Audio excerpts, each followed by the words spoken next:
entendu parler du dessin de l'enfant. C'est un sujet qui intéresse beaucoup de monde. Et comme vous le savez, d'innombrables opinions sont diffusées dans toutes sortes de publications. On a parlé d'art enfantin. On a parlé du message caché dans les dessins et que certains prétendent savoir interpréter. Je ne parle pas du dessin enfantin. On devrait proscrire cette appellation qui fait croire que l'enfant dessine pour montrer quelque chose. Dessiner signifie désigner.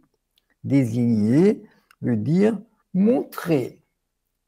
Et cela fait croire que ce que manifeste l'enfant est propre à l'enfance, une sorte d'état de grâce passager. Ce que j'ai à vous dire est d'une autre nature, comme vous allez le voir.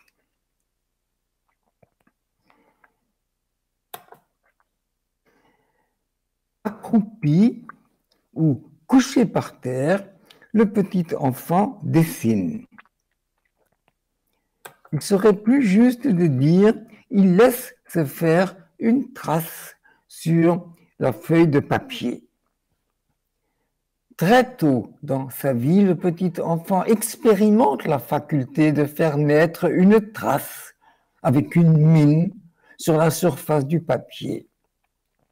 Et il éprouve un immense plaisir à voir apparaître cette trace grâce à son geste.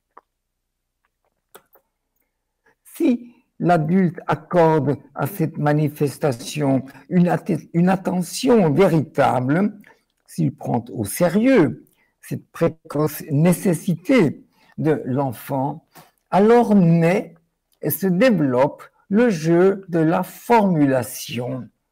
Et c'est une très grande aventure qui commence dans la vie de l'enfant. La trace de l'enfant, la trace naturelle, voilà mon sujet. En plus de 70 années de travail avec des enfants, j'ai été le témoin de ce jeu, j'ai été l'observateur attentif du déroulement de la formulation. J'ai suivi cette évolution depuis sa naissance chez le petit enfant jusqu'à l'âge adulte. Mais, hélas, dans la vie de la plupart des enfants, la formulation n'est présente que durant une période limitée. La majorité des enfants dans le monde entier ne connaîtra jamais la formulation, mais seulement ce qui lui a été substitué par l'adulte et fait pour l'adulte. Tout enfant devrait avoir le droit de jouer avec ces images, avec les siennes naturellement, mais elles lui ont été arrachées, elles ont été dépréciées, elles sont reniées. Les images des adultes se sont installées à leur place. L'enfant, dépossédé et rendu nécessiteux, est devenu dépendant. Le jeu de la formulation qui développe la conviction d'un savoir-faire toujours à nouveau confirmé cède la place à de pénibles et vains exercices, à des devoirs qui réduisent l'enfant à la condition d'un animal tenu en laisse. Pour mesurer l'importance de la trace naturelle, il faut se mettre à la place de l'enfant. Il faut imaginer ce qui se passe dans l'espace de la feuille,